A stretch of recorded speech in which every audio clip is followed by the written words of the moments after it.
श्री स्वामी समर्थ. सध्या चैत्र नवरात्री चालू आहे. तर चैत्राच्या निमित्ताने आपल्या सगळ्यांकडे श्रीयंत्र तर नक्की असतं. तर श्रीयंत्रावर सगळ्यांनी कुंकुमार्चन करावे. 16 वेळा सुसुक्त म्हणून 1 वेळा नवर्ण मंत्राची माळ, ओम ऐं ह्रीं क्लीं चामुंडे इच्छे हा 108 वेळा म्हणून कुंकुमार्चन करा. त्याचे तुम्हाला खूप छान राहील.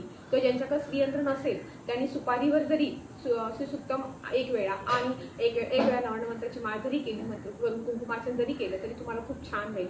प्रत्येकाकडे कमलगट्ट्याची माळ तर नक्की असेल. तर कमलगट्ट्याची माळ श्रीयंत्रासमोर बसूनच कमलगट्ट्याच्या माळेवरती महालक्ष्मी गायत्री मंत्र ओ महालक्ष्मीचे इदुमय विष्णुपतीचे धीमे त्यांना लक्ष्मी प्रचोदया हा मंत्राची 108 वेळा मंत्र करा. किंवा ओम श्री ह्रीं श्री कमलकमलाय प्रसिद्ध श्री महालक्ष्मी नमः या मंत्राचा जरी तुम्ही मंत्र जप केला 108 वेळा तर तुम्हाला त्याचे छान रिझल्ट्स भेटतील. ह्याने काय होतं, तुमच्या घरात लक्ष्मी स्थिर राहील. कारण आपल्याकडे पैसा तर भरपूर येतो पण तो टिकत नाही. लक्ष्मी स्थिर राहण्यासाठी तुम्ही जर हा उपाय केला तर तुम्हाला त्याचे छान रिझल्ट्स भेटतील. पण मनापासून विश्वासाने करा.